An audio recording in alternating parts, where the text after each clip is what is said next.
well, gratefully, well aware po ako na handpicked ako, gratefully. Kasi, honestly, nakailang tawag kaming dalawa. Sige na, make this work. Kasi yung schedule, kasabay po siya ng pulang araw last year. Last year pa po namin ito ginawa. Eh medyo tight din po yung schedule namin ng taping ng pulang araw. Tapos talaga nagtatawagan kami ni Direk. Sabi ko, sige na Barbie, make this work, ganyan-ganyan. So sabi ko, yes, Direk. I will make sure na ako mag-aaraw-araw ako, pulang araw, tapos P77. Bahala na si Lord kung paano ko gagawin. So, yun, opo. And I'm super, super grateful and thankful to Direk Derek, to GMA Pictures, GMA Public Affairs, Clever Minds also. Kasi, ano yun eh, parang it's a blessing na mabigyan ka ng ganong klaseng pressure. Kasi, ibig sabihin, great things are expected of you. That's why, handpick ka, diba? Na parang, ang sarap sa tenga na iniisip pa lang nila yung storya, binubuod pa lang nila yung storya, ako na yung nasa isip nila. So, it's a good pressure because it means great things are expected of me. And so, I always brought my A game to the set.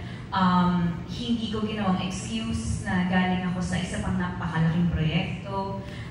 Kaya lubos po ako nagpapasalamat dahil from start to finish, ginabayan talaga ako ni Direk. As in si Direk yung tipo ng director na, dito sa, kasi may isang mahabang eksena kami doon, yung ending Direk, yung third day natin kinulat.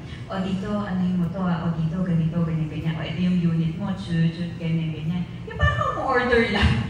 Yung parang Direk, if ever, motions yan At saka if ever, Direk, medyo tatlong shot yan, okay lang. Kaya yun, medyo yun naman ang aming working relationship ni Direk Derek. Very specific, pero kailangan at necessary talagang gawin para mas maintindihan yung character kasi nga napaka-complex ng character ni Luna. So, very grateful. Maraming salamat po. Speaking about the material, matagal ka na rin kasi nag-horror or thriller, no? Paano ka naghanda for P77?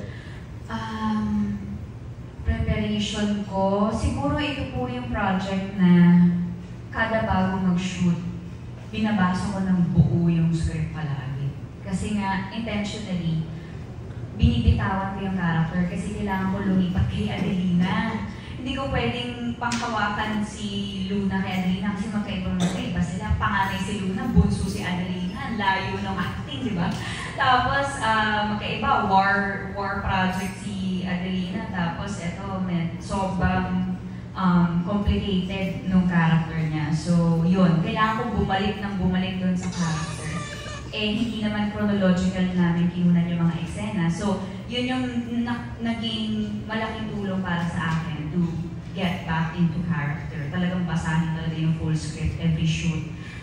Also, I'm the type na I like getting references from films, actresses, ganyan. And so, one of my good friends recommended this film, Dancer in the Dark, si Bjork, ganyan. So yun, I really loved how she portrayed such a fragile, pero hindi siya weak na babae, just fragile, resilient, ganyan. Ganun kasi si Luna. So, nakarelate ako talaga sa character niya. So, yun po yung mga naging preparation. Tsaka maraming tubig, tsaka yung ini-inhale, yan, yung galing Thailand, nagpapakalma.